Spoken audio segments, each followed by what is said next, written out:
Perbedaan ajan dengan qamat, pertama dulu ajan tak panjang, disuruh disunatakan tak panjang, dilelewasakan kita ajan tuh. Nah kalau qamat ini disuruh dicecapatakan. Kada boleh kita qamat ini gaya ajan. Kan ajan tuh kan Allahu Akbar balago ya kalau atau balawas tuh nah. Lalu kita qamat model kayak balago tuh juga itu makruh hukumnya. Karena qamat ini sudah ada imamnya, sudah terkumpulan lalu qamat, artinya sudah parak mengerjakan sembahyang. Jadi bercepat. Salah satu cara bercepat maka kita membaca itu bersambung hayya 'alas sholati hayya 'alal falah. Nah tuh ada jangan kita membaca qamat tuh kayak belagu lambat, itu makruh hukumnya.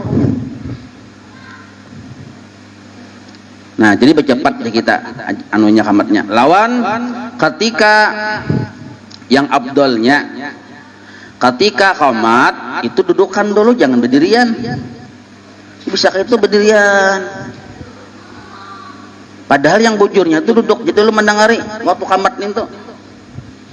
Karena bila sudah tuntung la ilaha illallah berdoa dulu, imbah berdoa hanya berdirian. Itu yang bujurnya. Ada kita rajin tuh Allah Akbar sudah berdirian tuh. Nah, ini kesalahan yang kita kadang merasa. Tahu umpat orang pinanya bujur padahal salah. Jadi tuntung akan gitu loh qamat berdoa tuntung. Kenapa jadi suruh jangan berdirian dulu? Karena kita tuh berdoa tuh bagus berduduk pada berdiri. Kan ada qamat tuh doanya ya kalau. Nah, bagus berduduk pada berdiri. Imam tuh menyahut qamat tuh bagus berduduk kita pada berdiri. Nah, itu alasannya.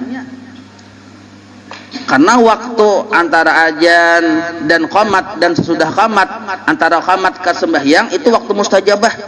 Maka kita utamakan berdoa di situ dulu. Bujur-bujur berdoa. Jangan Allah marabah haji jangan langsung aja. Padahal itu halat lahu syafaati. Apalagi kalau kita bujur-bujur membaca doanya tadi tuh. Membaca doa yang Allahumma sholli wa sallim. Nah, kalau bagi muadzin kan itu jaminan dapat syafaat Nabi. Nah, kalau kita kada muadzin ini supaya dapat jaminan syafaat Nabi, membaca doanya tadi, doa ajan, doa qamat bujur-bujur, dapat jaminan syafaat Nabi juga. Walaupun kita kada muadzin. Nah, jadi ulun melihat orang bila qamat langsung berdirian, tradisi hanyar tapi ya. Tradisi hanyar kalau yang disekumpul bahari, kalau jam guru sekumpul ada orang berdiri, cilingi sidin. Wah ini yang berduduk yang rasa asing ngalih kan orang berdiri berdataan. Padahal jangan berdirian dulu. Tuntung sudah berdoa, imam qamat tuh hanyar berdiri. Nah, gitu.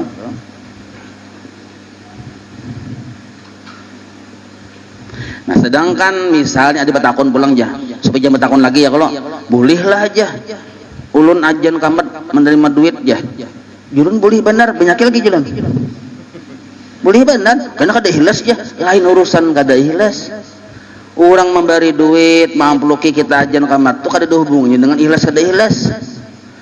Ikhlas atau kada ikhlas itu pelajaran sifat 20. Belum tentu orang yang kadang mau menerima itu ikhlas, belum tentu. Kadusah diberi aja. Ikhlas lain kiri ikhlas belum tentu. Diberi bajan, diberi duit, menerima.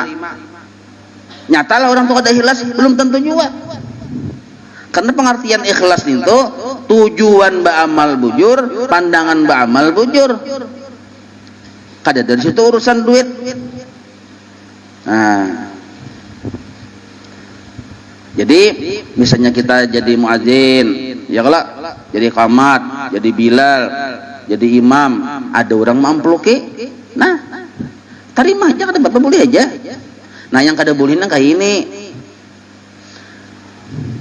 aku awas aja bila amplopnya aku buka tipis, nah sarik gurun-gurun, nah itu yang kada boleh.